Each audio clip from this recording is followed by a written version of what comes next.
আসসালামু আলাইকুম। আপনারা কেমন আছেন? আশা করি সবাই ভালো আছেন।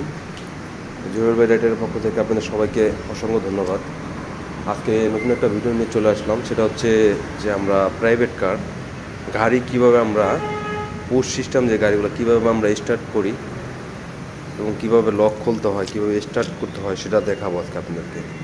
এ হচ্ছে গাড়ির চাবি, এটা হচ্ছে গাড়ির চাবি। এটা এখন এই যে আমি চাপ দিচ্ছি, লক খুলছে। এখন লক খুলছে। এখন আমি গাড়ির দরজা খুলবো। গাড়ির দরজা খুলে এই যে গাড়িতে ঢুকবো এখন আমি। তো প্রথমে গাড়িতে ওঠার পরে এখন হচ্ছে গিয়ে চাবিটা পকেটে রাখলাম। আর এই হচ্ছে আপনার ব্রেক আর এসকেলেটর। তো এই পুশ সিস্টেম গাড়িগুলো আপনার হচ্ছে গিয়ে যখন আমরা স্টার্ট করি তখন অবশ্যই ব্রেকে পাড়া দিয়ে পরে স্টার্ট করতে হয়। তো কীভাবে করতে হয় সেটা আমি দেখাবো আপনাদের কাছে। আমি গাড়ির দরজাটা লাগাই দিলাম। এখন হচ্ছে আমি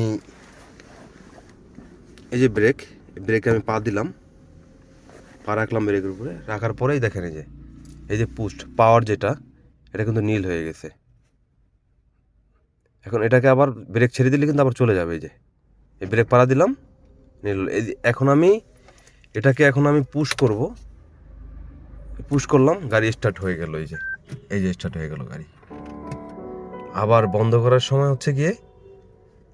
সময় পুশটা, এই যে পুশটা দেখতেছেন, এটা এমনি চাপ দিলেই বন্ধ হয়ে গেল।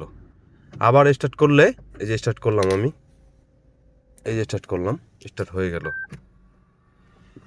এখন এই পুশ সিস্টেম গাড়িগুলোর যে আপনার হাইব্রিড গাড়ি যেগুলো, ওগুলোর গিয়ার সিস্টেমটা দেখেন। দেখেন, এটা কিন্তু আমরা আগে যে গাড়িগুলো চলাইছি নর্মালি, ওগুলো কিন্তু আপনার মানে গিয়ার ছিল, এরকম হ্যান্ডেল ছিল অনেক বড়। আর এটা কিন্তু আঙুল দিয়েই নামানো যায়। যাই হোক, এগুলো ভিডিও নিয়ে আরেকদিন কথা হবে কোনো ভিডিওতে। আজকে এই পর্যন্তই। ভালো থাকবেন। আসসালামু আলাইকুম।